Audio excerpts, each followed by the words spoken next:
I'm called Edward Kamanyi. I am an accredited mental health social worker by training. So what that means is that I have had qualifications as a social worker and had additional training for accreditation, which means that I have a Medicare provider number. I can provide counseling and therapies to individual clients who may be experiencing mental health difficulties.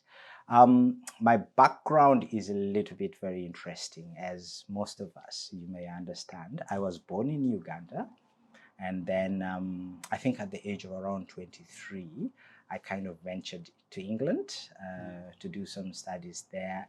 And towards the end, I ended up with a qualification. That's where I did my social work degree.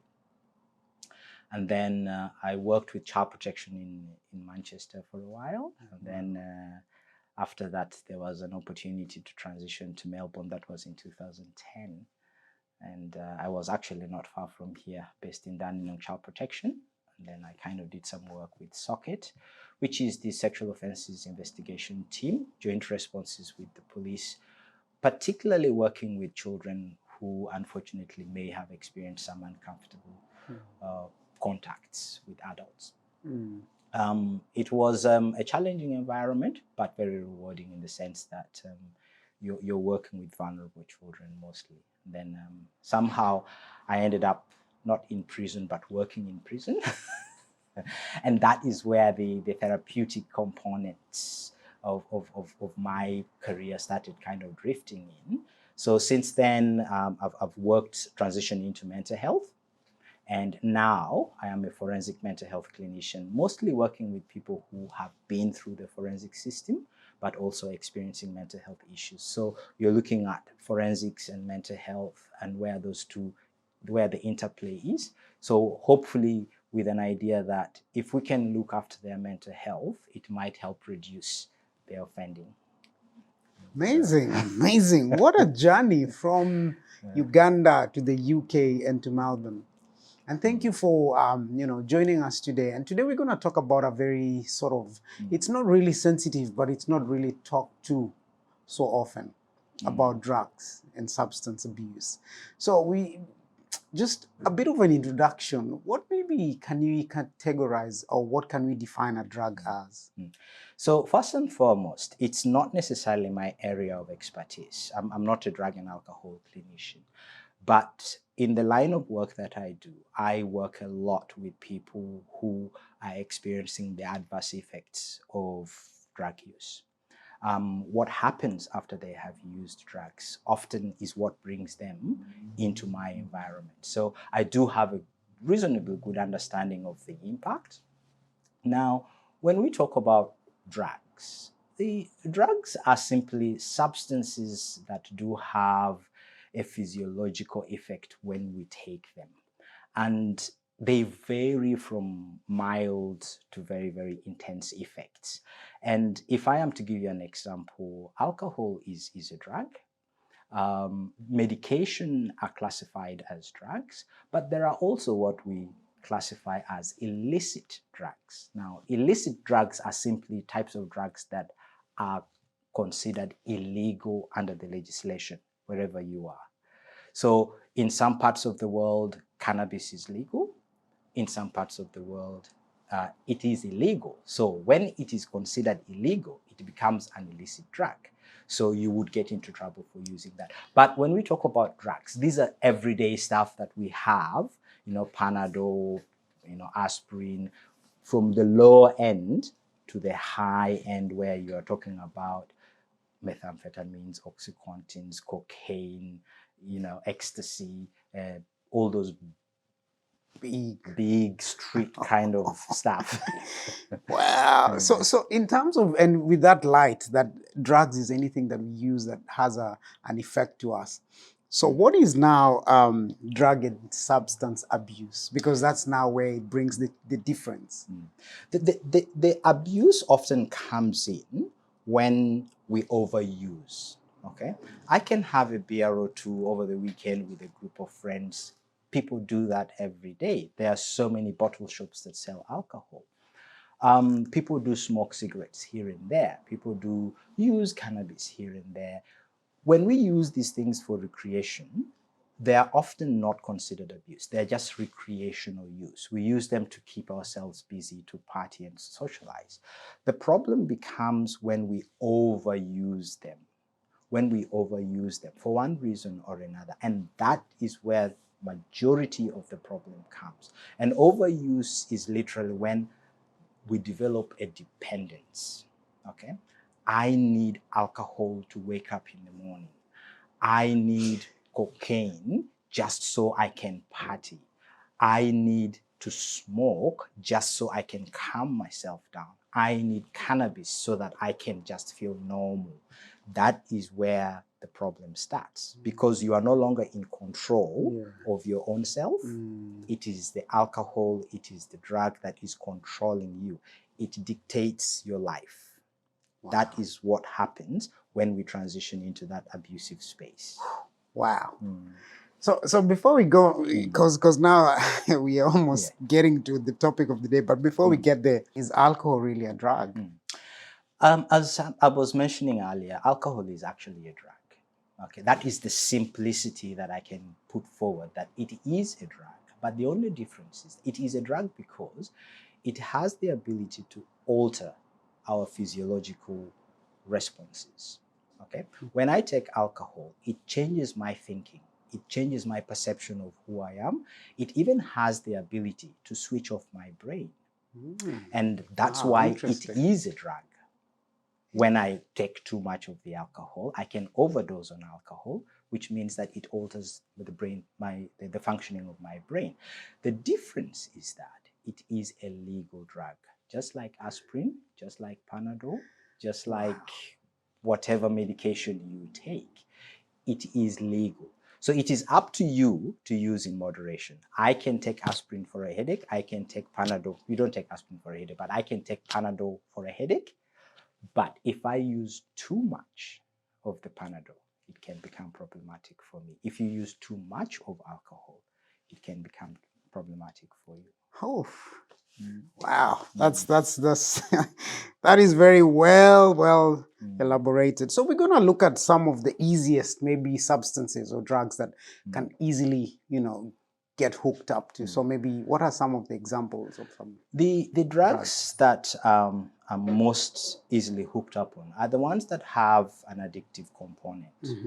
And, like I mentioned earlier, it's not necessarily my area of expertise, but things like cocaine, they have very, very highly addictive elements. Things like cannabis, cigarettes, alcohol.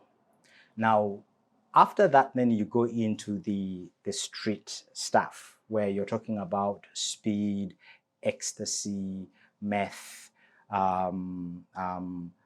even some prescription medication, by the way. Medication that people take, let's say for anxiety, medication that people take to help manage their mental health difficulties, they can be extremely addictive. One of them is Valium, which is often described, the other name is diazepam. The other one is things like OxyContin, which are often used for managing pain, and things like Endone. They can become very, very addictive when used over an extended period of time. We develop dependence on them. We therefore get to that point whereby we cannot survive if we don't have them. So in terms of dependence, in terms of getting addicted, they all have there are some that are more addictive than others, but most of them, if overused, have that ability to get you hooked pretty quickly, very fast.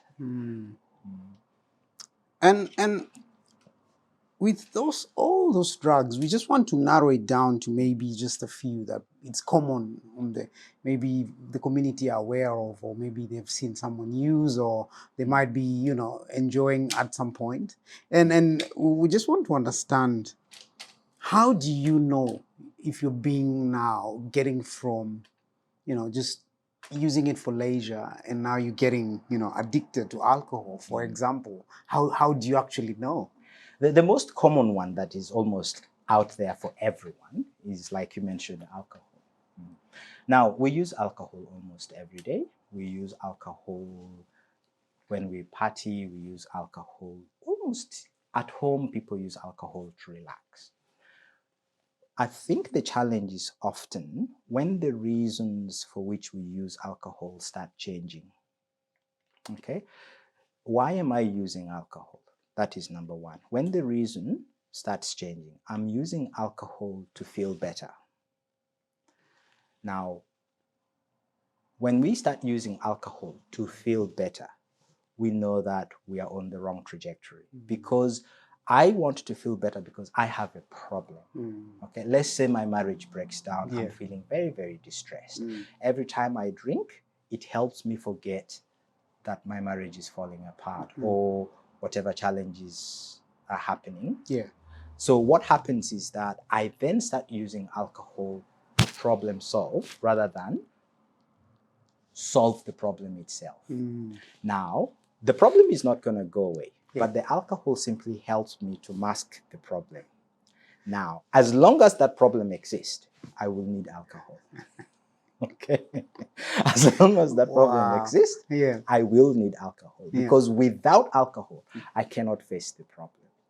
Now, what happens with alcohol is that I drink it now for the next 4 hours, 5 hours, 6 hours, no matter how long it takes. I'm feeling good. I've forgotten the problem.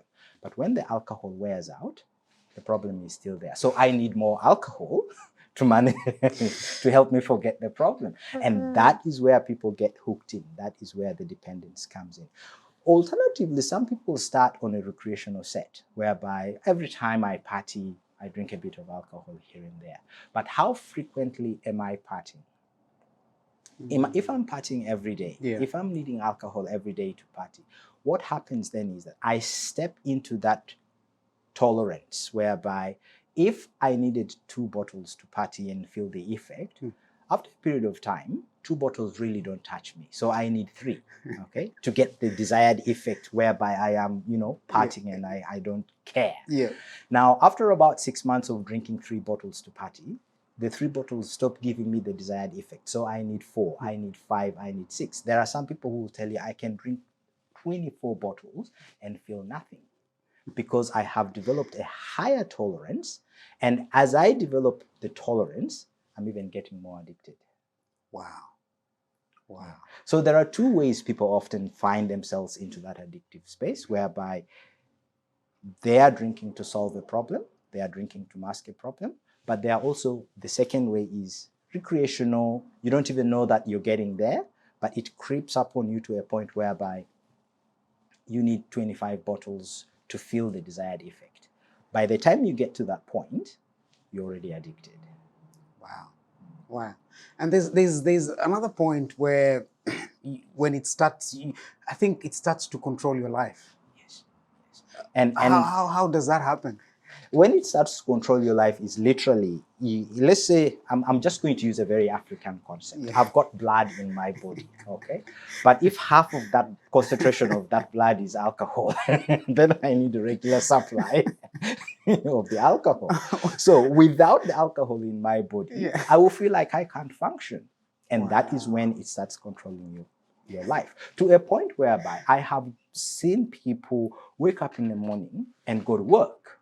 Okay, but when they go to work, instead of drinking water, there was a very funny story. When I was in England, I was working with a lady, and she was walking around with a bottle of Coke at work. And every time she would sip a bottle of Coke, I was like, oh, you're having Coke, you're enjoying your bottle of Coke. But was it actually a bottle of Coke? She had mixed a bottle of Coke, filled it up halfway with alcohol. And when people start getting to that point, that means it's really controlling your life to a point whereby you are drinking alcohol at work, but disguising it as a bottle of Coke. You have no control of the consequences. Your choices become very, very impaired simply because it is the alcohol that is dictating what happens in your everyday, day-to-day life. Wow, and that leads to our next question. So how do you realize now you're transitioning to the harder drugs? Because that was the next question, and sort of you alluded to that anyway. And that's the problem, because when you start slowly, I can guarantee you nobody gets addicted on the first smoke and majority of people who experience addiction, they will tell you that it was not their intention. Yeah. Okay. It was not my intention to start smoking and get addicted. It was not my intention to drink 1 or 2 beer and be addicted. It always creeps up on people. The awareness is always not there that this is starting. But what most people will recognize is that when you start needing alcohol just so you can function, when you start needing alcohol just so you can feel good, when you start needing alcohol just so you can party, there is a problem there. Because you are no longer in charge of your life. It is the alcohol that is in charge. And when alcohol is in charge of your life, you have no control of your behaviors, of your decisions, and you may think that you actually have control. No, you have. People make decisions as selling their car so that they can have some spare money. Yeah. People make decisions like remortgaging the house so that they can have some spare money. Wow. But where is that decision coming from? It is the alcohol that is driving some of those decisions.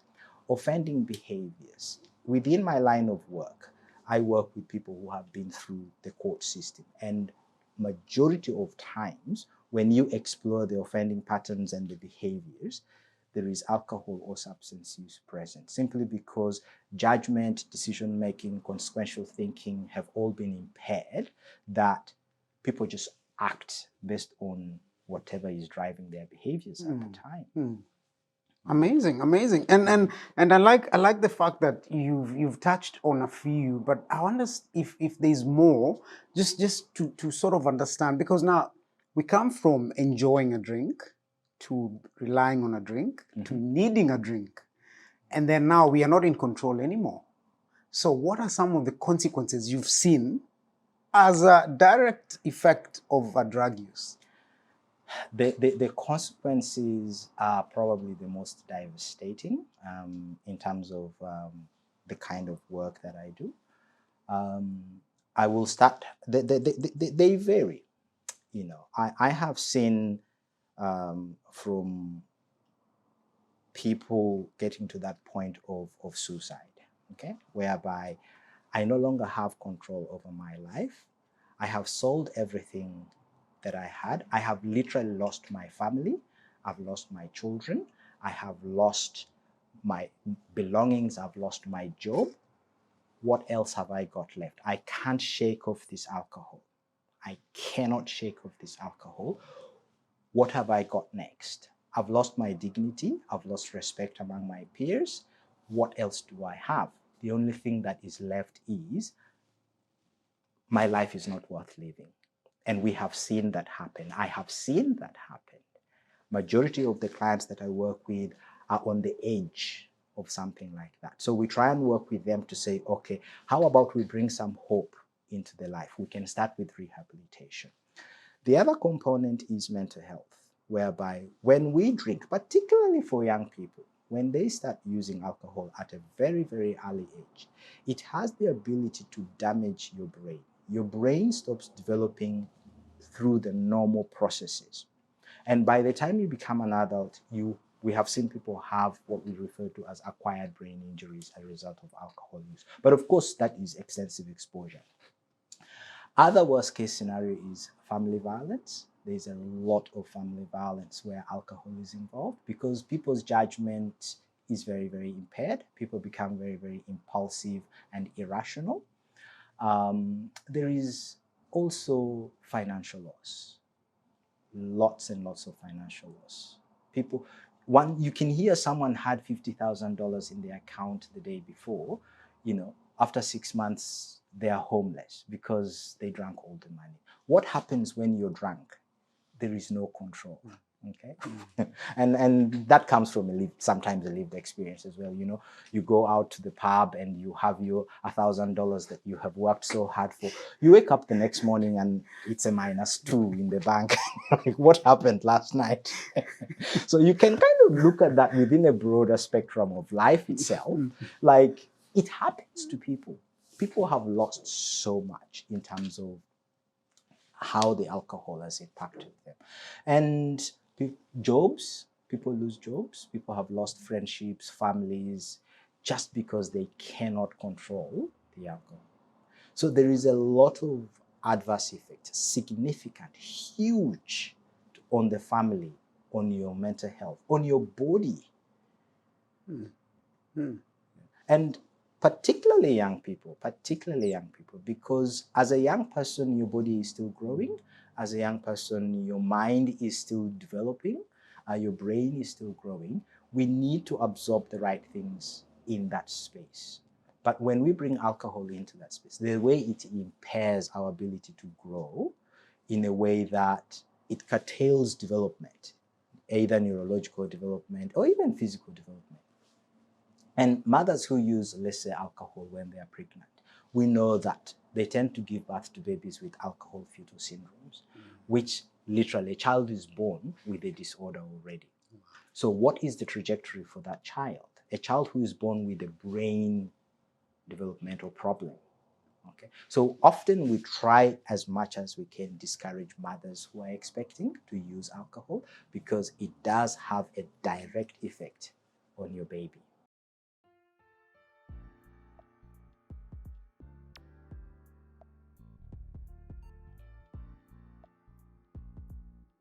Welcome back, everyone. Thank you so much, Edward, for such an eye-opening session, because some of the things I'm learning today, it's just mind-boggling. So we're going to go back to now, I'm addicted. How can I come off addiction? Now, the first thing that we need to think about, if you're addicted, I would go back to, why are you addicted? What are your reasons for using alcohol? We often get it wrong by focusing on the addiction. You're addicted, get off the alcohol. You're addicted, get off the alcohol. And what that does is that it gives people a very, very false start. So I'm trying the best to get out of alcohol, but I haven't addressed the reasons why I was drinking in the first place. Now, going back to the reasons, some people drink because either stress, trauma, life is so hard, they have problems. If I try to manage my addiction without addressing those push factors, there is no way I will get off alcohol because those things are still there. If I have trauma, the trauma is still there. If I'm drinking because of my relationship breakdowns, the relationship breakdown is still there. So the most important thing is recognize the reasons why you're drinking in the first place. That will make your recovery journey a lot easier when we start by looking at the reasons, and therefore, how can we reduce the problem? If we can reduce the problem, it will make your recovery even easier. So in terms of recovery, there is plenty of opportunities for help and assistance. We have what we call residential rehab. You go into a residential facility and you stay there for however long. Some people stay up to 3 months. And that one is probably the most effective in the sense that they are helping you manage the withdrawal symptoms. Now, the problem with addicted people is that they want to get off alcohol most of the time, but the withdrawal symptoms are so bad that you would rather stay on the alcohol. Because when you get off alcohol, just like that, sweats, shaking, vomiting, tummy aches, it is so bad that you would rather stay on the alcohol. And that is what actually keeps people addicted most of the time. But when you go into a residential facility, they can help you manage the withdrawal symptoms. You can get off maybe 3 months, and plenty of many, government-funded withdrawal, facilities. The other option is day rehabs, whereby you can attend sessions, you have contact with withdrawal specialists, but you're staying at home. So you go in every day, you get the teaching, you get the training, there's a therapeutic component involved, and you can get that support as well for withdrawal. Worst case scenario, people say, I have the willpower just to do it on my own. you really need a lot of willpower to be able to do it on your own. Some people have it, you know, they manage the withdrawal symptoms, but they just stop like that. But I think it is a lot easier when you have the support. There's drug and alcohol counseling support with specialists who understand what is going on for you, who understand what the push factors are. By push factors, I mean things that make you use alcohol. And it could include stress, it could include financial problems, it could include homelessness. Having those issues addressed make it a lot easier for you to get help. And just on the same, because alcohol mostly you find, or any drug, is because either you're depressed or you're lonely or you're stressed. Are there other alternatives, maybe other options, maybe because now we're coming from addiction, now we're trying to come back, and now you're off the addiction, but you still want to use it. Are there other alternatives, maybe options for someone to do rather than just, consume alcohol, do something with, of that sort? Yeah. And I think that's very important in the sense that once you understand the reasons why you're using alcohol, okay, then it would help you figure out, what do I need to do to replace alcohol? For example, if I'm using alcohol because I am bored, every time I wake up in the morning, I'm sitting there watching TV and there's really nothing for me to do, and I just open a beer and, I'm occupied. What can I do to replace that?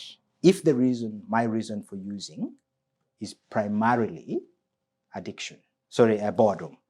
If I'm using to switch off my brain from thinking about the marriage that broke up, how can I find help to address that? So finding alternative ways to replace the alcohol with something that is pro-social, something that is a lot less addictive. And that is where things like exercises can come in. Every time I feel like I've got nothing to do, I can exercise, I can go for walks, I can find things to occupy me so that I am busy and not thinking about it. It is important for people to recognize that you can actually replace alcohol with something that is less destructive, and that can be whatever you like to do. If you, let's say you like running, you like walking, you like listening to music, particularly if you're using it as a coping strategy, you can identify other coping strategies which are less destructive, which are less addictive. People talk about, I exercise, I go for walks, I take my dog for a walk, I listen to music, I joined the dancing club, I got a job. Those are things that we are putting in place. They are still coping mechanisms because the stress is there, but we are using pro-social coping mechanisms rather than the alcohol. Before I come to the young people, because I want you to give advice to the young people, there's another sector of our community, that, especially the African community, that we never thought that they might get addicted or might use alcohol, and that's the women within the community. What can you what advice do you have, or anything that you can say? Because we think it's only a male problem, What have you seen, or what can you say about that?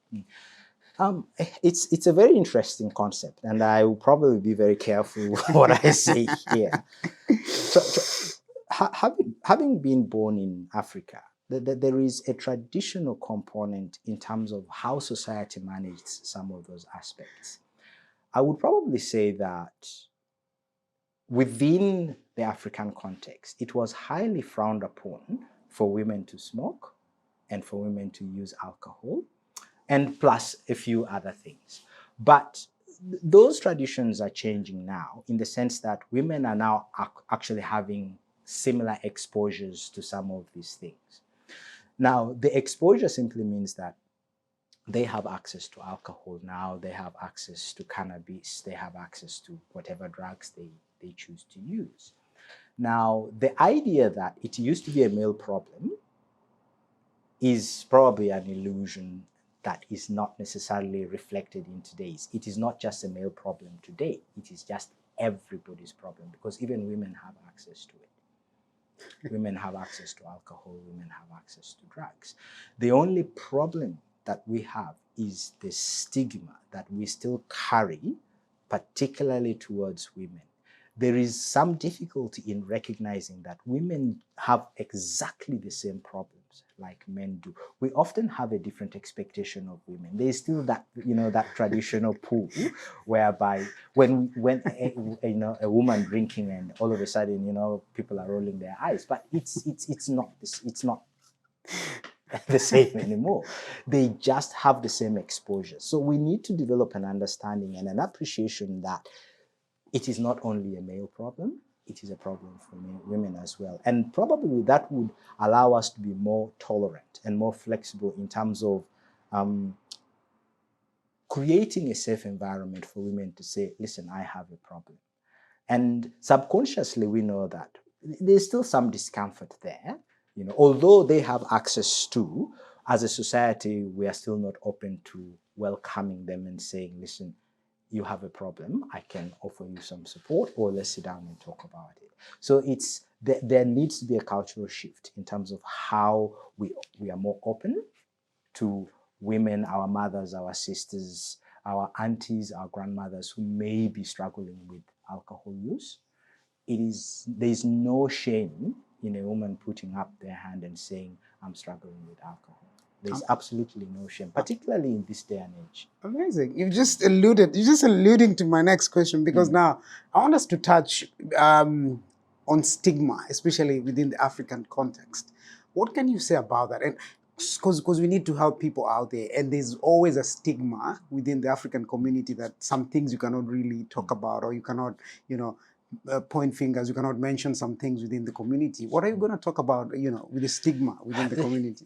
I will talk about stigma from a very African context, actually. The translation of stigma is shame, okay?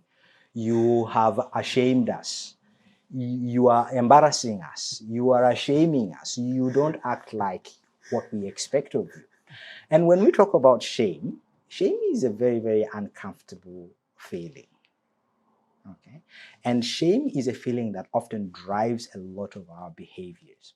So what we need to think about is removing shame from that space by saying, yes, how do we remove shame from that space? We can remove shame from alcohol use. We can remove shame from those experiences by recognizing that it is not the alcohol. We need to go back to the reasons why people are using.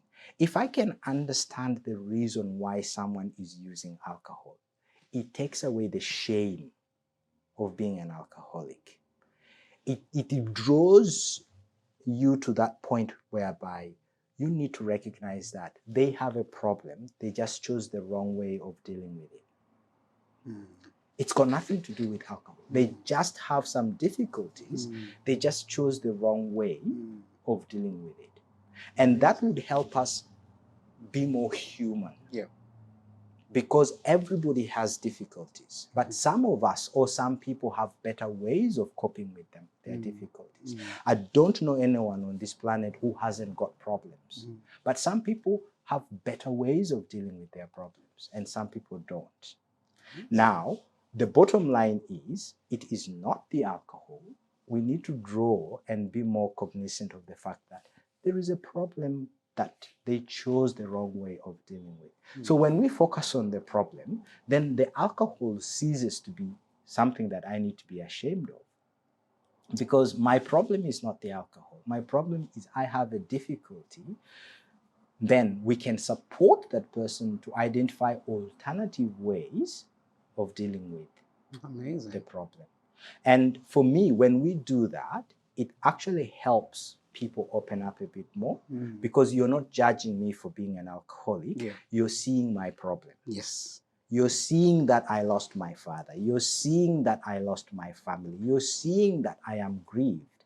You're recognizing that I am grieved. And if you help me with my grief, I can cope better with my alcohol use. If you help me with my loss, I will be able to manage. If you show me another way of coping with my loss, I can give up alcohol. And that is what we really need to be focusing on. It requires a different type of a person to say, hang on a minute, you have been drinking and you are using alcohol. Let's sit down.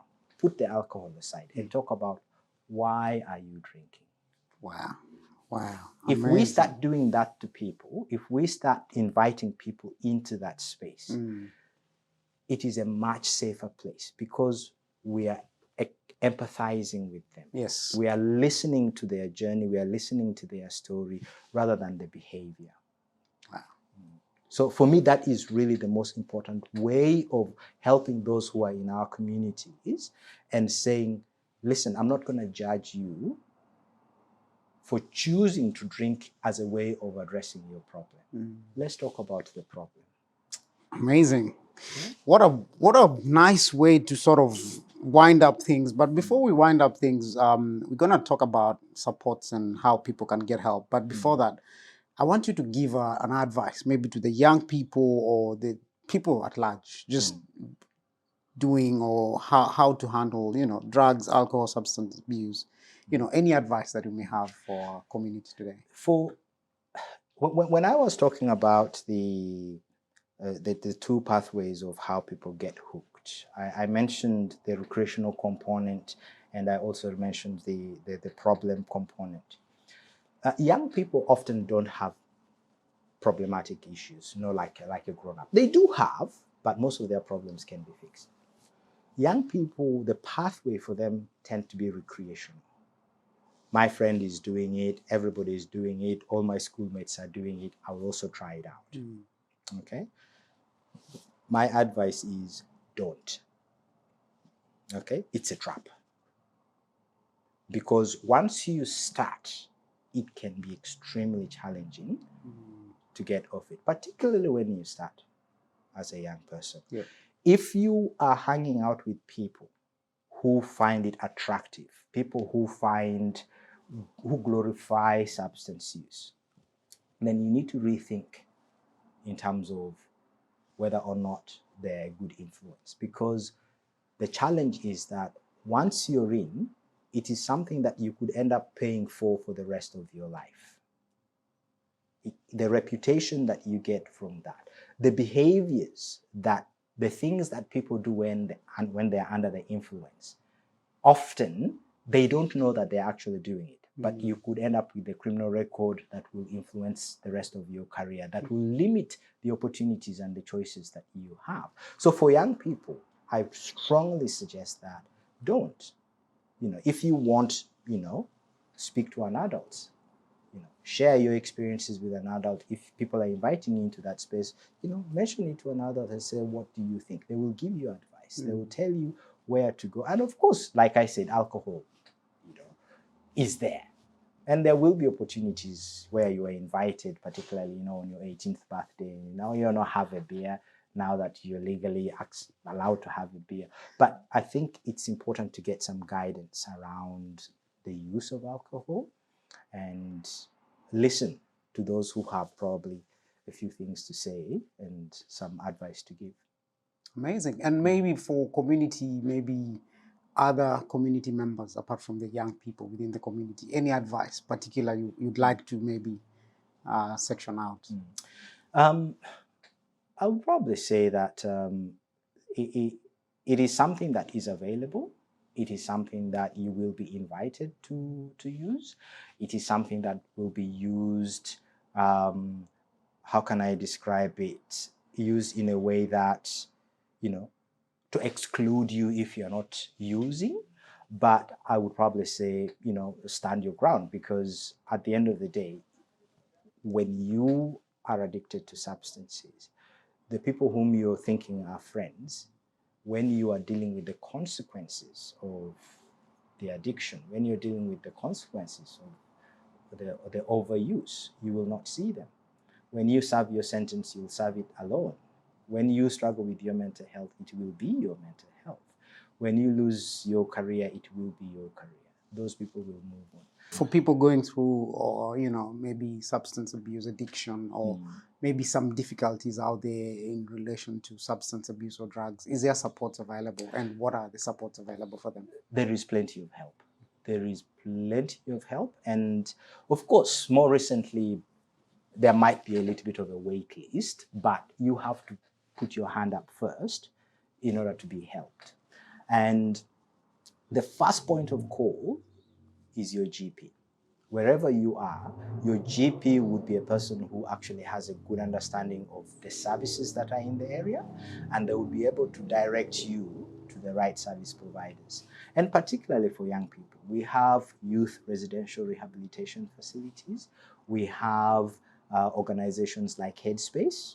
They do provide free services to young people who are struggling both with substance use and mental health.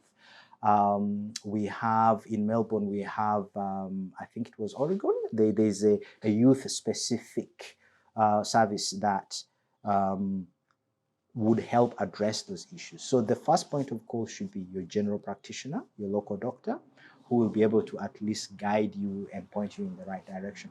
But also don't forget to speak to your family members. Don't forget to let parents know. Don't forget to let the adults around you know, because they will help you through some of that process. Don't fight this thing alone, because it is very, very difficult. You cannot do it on your own. You have to get help. And that help will either come from family or professional help. And maybe just on the helpline, what advice can you give to our community leaders or elders? Because we have, in an African context, we have our community leaders, our community elders, in terms of how can they get engaged and help within the community? Traditionally, community leaders actually have always played a significant role in terms of maintaining the functioning of any society. And I reflect back on my early days in life, whereby anyone who played a leadership role, that leadership role was not only leadership. That leadership involved responsibilities for counseling. That leadership involved responsibilities for arbitration, mediation. They played quite a significant role, and the reasons why I often like to reflect and say, despite the challenges that we had growing up in Africa or growing up in Uganda, the level of distress wasn't as prevalent. Why? Because members of the community stepped into what we now consider the professional environment. They were in a position where they could provide informal support. Now, we can literally duplicate that process, even here, to complement the formal systems that we already have. And that's where the leaders that we have can become open-minded, can develop that understanding that their role is not only the leadership role, but their role is also to guide, support, educate, and most likely have an open door policy where people feel safe, particularly for us migrants. You understand where I'm coming from. If we take the shame out of it, because that seems to be the problem that we have. We take shame, we take judgment out of it. Our leaders can start performing that informal role. The leaders are already actually therapists in their own right, because that is what our grandmothers were, that is what our grandfathers were. They provided that informal therapy that we did not have to pay for it. But it was that therapy that actually maintained a functional community. So we can duplicate that because we already have the background. We already knew what the leadership role looked like. My grandfather was a local leader, and I used to see what he used to do. So-and-so is having problems with his wife. He would call you and say, sit down, let's talk. What is happening? These two are fighting. You two sit down, come. What is the problem? You are misbehaving in the community. Yes. What is your problem? Sit down. The elders would sit down. So we can still provide that informal structure to complement the formal structures that we already have. But the leaders themselves have to recognize that let's not focus on the behavior. Let's focus on what is what the problem is. If the leaders start recognizing that, people will open up, people will approach them. And people will find it a safe environment to actually open up and say, I am drinking, but these are the reasons why. Wow. Wow. What a segment. At the Konekt, we just want to say thank you so much, Edward, for such a great insight and just taking your time to come and share with us this great opportunity and this great segment. And we just want to say thank you for that opportunity. You're welcome, and thanks for having me. I think I wouldn't miss out on the opportunity to share. And it's important that we speak to our people, we speak to the community, because it's a problem. It's something that is prevalent. So I'm happy to put in my penny's worth of contribution, and thanks for inviting me. Thank you, Edward.